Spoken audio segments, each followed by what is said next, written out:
이걸 피해갔다고? 야, 이걸 피해갔어? 여기서 섰어? 와, 이건 그냥 눈물 없이는 볼 수 없는 얘기야. 부수고 달리고 날고 떨어뜨리고 뒹굴어? 유튜브 각인데. 모커. 네, 안녕하세요. 모카 김한영입니다.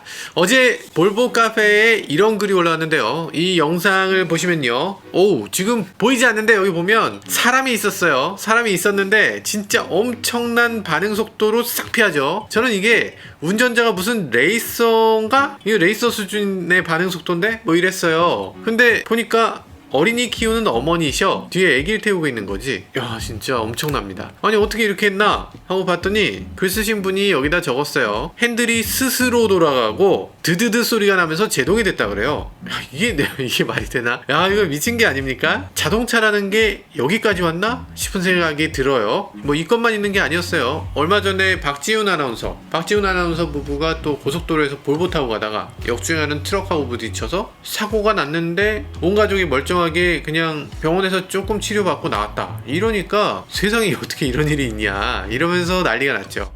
아, 근데 박지훈 아나운서 지난달에 BMW 행사 사회 보셨. 네, 여튼 뭐 이런 게 한둘이 아닙니다. 이걸 보면 긴급제동으로 이렇게 섰어요. 아, 내가 봤을 땐 이 꼬마가 더 대단한 것 같아. 보통 사람 같으면 이렇게 트럭이 자기한테 막 오면 이렇게 얼어붙지 않나? 얘는 트럭이 오니까 반대로 막 뛰어요.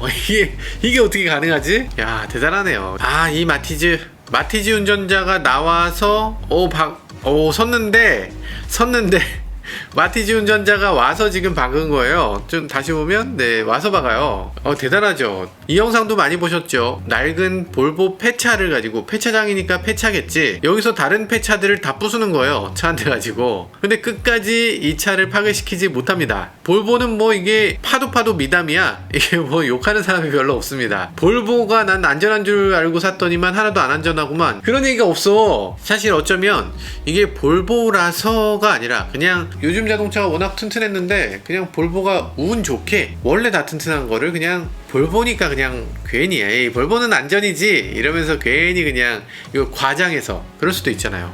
그런데 그렇지가 않습니다. 볼보는 여기저기 뭐 많이 있지만 여기 보면은 16년간 80만 대를 팔았는데 단 한 명의 사망사고도 없었다. 운전자, 승객 누구도 죽지 않았다. 80만 대 중에. 대단한 거예요. 통계 자체가 영국 통계밖에 지금 없는데 아마 글로벌 통계를 보면 또 다른 얘기가 나오겠지만 어쨌든 영국 통계로는 사망사고가 없다고 해요. 자동차 승객이 어떻게 하나도 안 죽어? 이런 일이 있나 싶어요. 그럼 우리나라 사망자 수를 놓고 보면 교통사고 전체 사망자 수는 1년에 5,000명대에서 4,000명대로 줄어들었어요. 어쨌든 매년 4,000명씩 의례 죽는 겁니다. 이게 너무 심각한 문제죠. 뭐 요즘 코로나 이슈다 뭐다 해서 코로나 사망자 뭐 많이 얘기하는데 1200명 죽는 코로나보다 교통사고 사망자가 거의 4배 정도 더 있는 거예요. 그러니까 어쩌면 코로나보다 더 중요하게 생각해 될 수도 있는 그런 중대한 이슈인데 많은 분들이 이 중요성에 대해서 조금 안일하게 생각하고 있는 것도 있는 것 같아요. 그런데 볼보는 이게 0명이라는 거지.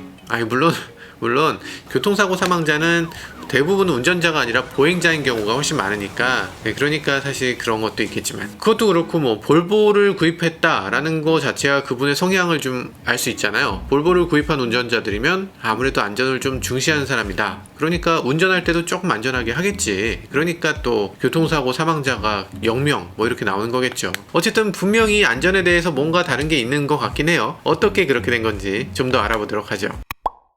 안전을 내세운 거 이거 뭐 다 좋긴 한데 그냥 좋게만 볼 건 아니에요. 그럴 수밖에 없는 상황도 있었습니다. 90년대 볼보를 떠올려 보면 돈이 너무 없었어요. 없어도 너무 없었어. 그냥 망하는 회사였습니다. 지난번에 가차님이 오셨을 때 어떤 차 제일 좋아하냐 그랬더니 볼보 C30을 얘기하시더라고요. 저도 깜짝 놀랐어요. 저도 볼보 C30 너무 좋아했거든. 그때 C30의 뒷모양이 너무 예뻤어요. 그때 당시는 미래차 같았어 라고 했는데 앞을 보면 전에 있던 볼보 그 각진 거 있잖아요. 그걸 그냥 그대로 놔뒀어. 앞을 바꿀 돈이 없는 거야. 앞을 바꿀 돈이 없어서 뒤만 바꿨습니다. 그래서 이 회사가 살아남으려면 선택과 집중을 해야 했죠. 디자인 바꾸는데 얼마냐? 1,000억이요.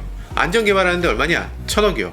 그럼 우리 돈 얼마 있냐? 1,000억이요. 이러면 1,000억 갖고서 야, 그럼 디자인 놔두고 야, 그러면 여기 안전에다가만 올빵하자 이렇게 하게 된 거예요. 디자인 기아라고 하잖아요. 기아는 이런 부분에서 선택할 때 디자인에다가 돈을 몰아넣겠다는 겁니다. 품질의 현대인데 왜 현대 품질 좋은데 왜 그래? 현대 품질 좋잖아요. 에이, 그 중에서 어쨌든 볼보가 선택한 건 안전이었고, 이런 게 바로 철학이라고 할 수 있죠.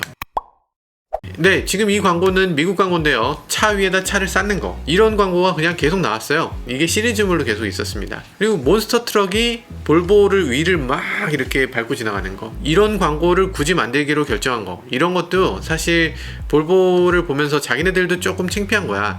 이게 디자인에서 볼 게 없다. 근데 안전에 있어서는 우리가 사실 최고거든. 이걸 강조하기 위해서 이런 광고를 계속 만들었던 거죠.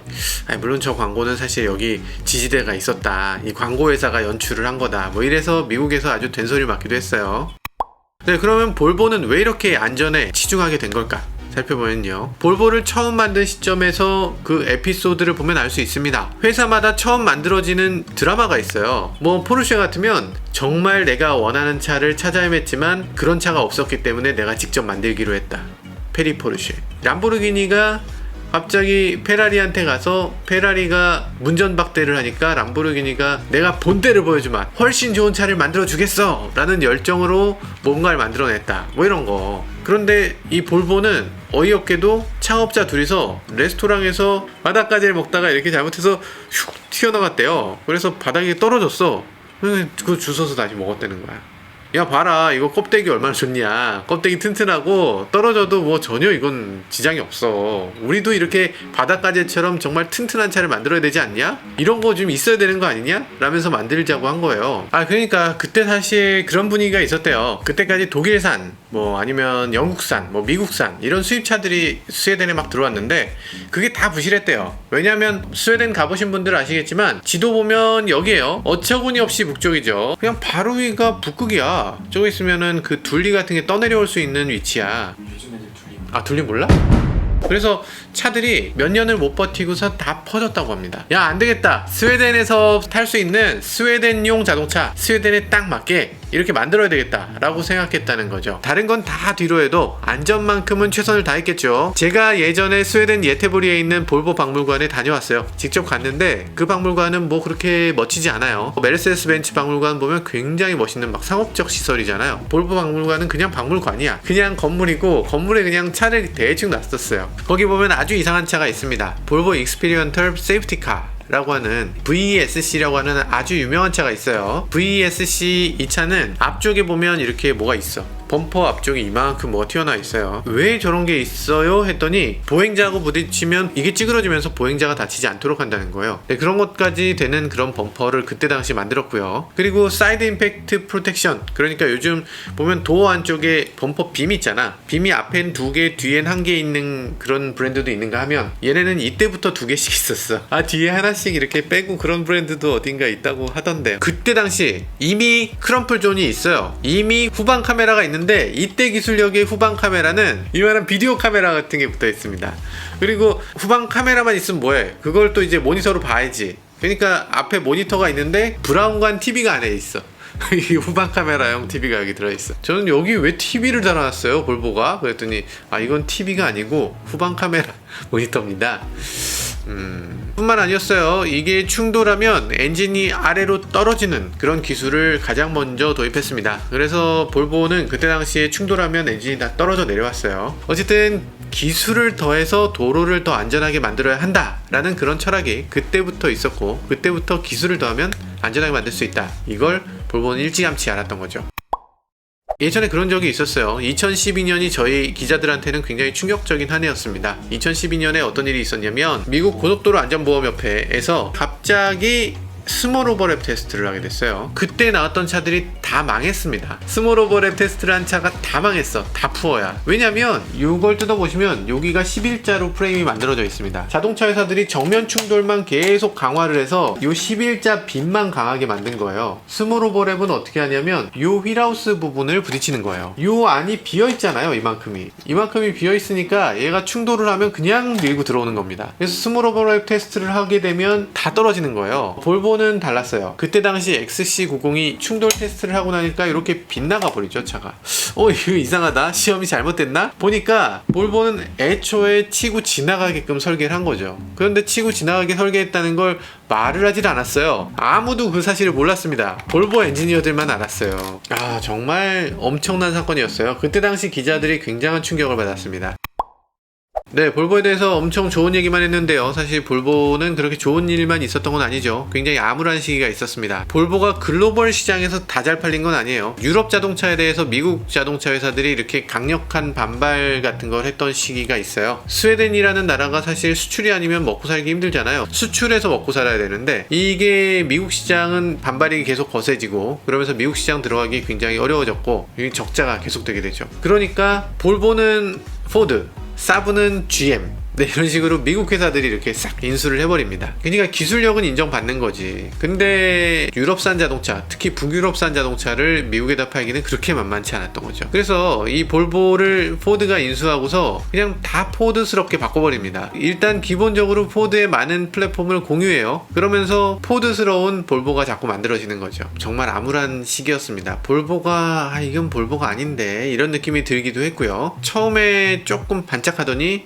그 다음부터 미국 빅3가 막 가라앉으면서 포드 자체가 어려져서 볼보에다 투자를 할 수가 없게 됐죠. 그러니까 볼보 신차가 없는 거예요. 그러면서 굉장히 어려운 시기를 포드랑 볼보가 같이 겪게 됩니다. 그러다 보니까 포드가 정말 갈 때까지 가서 보유하고 있던 브랜드들을 다 토해냅니다. 그때 토해냈던 게 제규어 랜드로버도 토하고 에스턴 마틴도 토하고 그리고 볼보도 토하면서 그때 지리 자동차가 볼보를 인수하게 되죠. 단 2조를 주고 볼보를 인수할 수 있었다고 해요.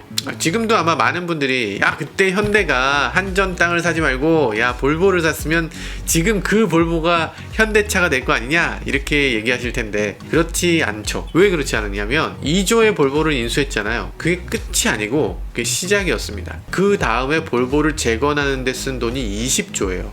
그러니까 이게 볼보가 지금 저절로 저렇게 됐다고 생각하면 완전 오산이고 스웨덴에서 원래 잘할 회사를 그냥 인수한 게 아니라 그 회사에 무한대의 돈을 지급한 거예요. 볼보 디자이너가 그러더라고요. 예전에는 예산에 맞춰서 원하던 걸 못하고 디자인할 때 조금 제약이 있고 이랬는데 이제는 그런 게 아예 없대요.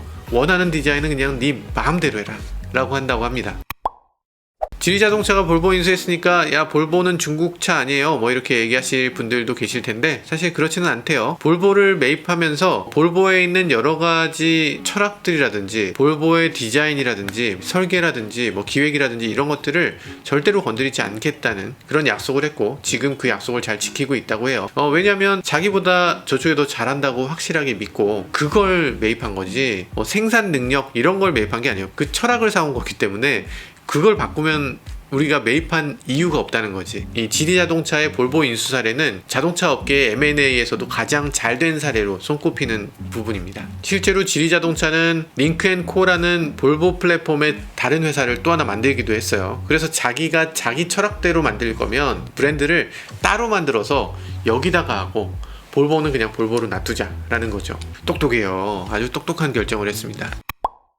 저희가 작년 영상을 보다가 깜짝 놀랐어요. 사실 작년 영상들을 쭉 보다 보니까 80만 뷰, 50만 뷰 이런 식으로 어마어마하게 많은 조회수가 나오는데 사실 볼보가 언제 이렇게 우리도 알지 못하는 사이에 엄청난 브랜드로 성장하게 됐는데요. 이렇게 성장하게 된 데는 볼보가 안전이라는 키워드 타협하지 않고 계속 지켜나가기 때문에 이렇게 발전할 수 있었던 것 같고요. 볼보가 만약에 이 안전 철학을 뒤로하고 눈앞에 보이는 차를 조금 더 팔겠다고 그냥 단순하게 디자인만 좋게 이런 식으로 차를 만들었다면 당연히 지리자동차가 선택하지도 않았을 거고 전 세계가 이 볼보라면 떠올리는 그 안전 이미지를 얻지도 못했겠죠. 볼보는 여기서 그치지 않고 요 다음 세대를 또 만들어 나간다고 합니다. 화석연료 자동차를 누구보다 먼저 없앤다고 발표를 하기도 했죠. 폴스타라든지 이런 것들을 밀고 나가는 능력도 굉장히 뛰어나 보이기도 합니다. 어쨌든 이 볼보 브랜드의 철학을 끝까지 이어가는 게 얼마나 중요한지를 다시 한번 보여주는 것 같습니다. 네, 지금까지 저는 모카 김한용이었습니다. 감사합니다. 그 겨울왕국 보셨어요? 언니 일어나 이러면서 하늘이 벌써 깼다고 이러면서 밤에 막 이렇게 일어나서 막 노는 거잖아요. 이 아렌델이 보면은 1년 중에 대부분이 눈에 쌓여 있는 나라예요. 엘사가 이 협곡이 얼어붙게 해서 그 아렌델이 눈에 갇히는 게 이 스토리의 갈등이죠. 네, 스웨덴은 그냥 겨울왕국이다 이렇게 보시면 돼요. 이렇게 말하면 또 어떤 분들, 굉장히 똑똑하신 분들이 아닌데 겨울왕국은 배경이 노르웨이인데요 이러시는 분들 계실 텐데, 쓸데없이 넘어갔어? 넘어간 거지? 볼보 얘기는 언제 하죠? 볼보 얘기, 볼보 얘기 해야 되나?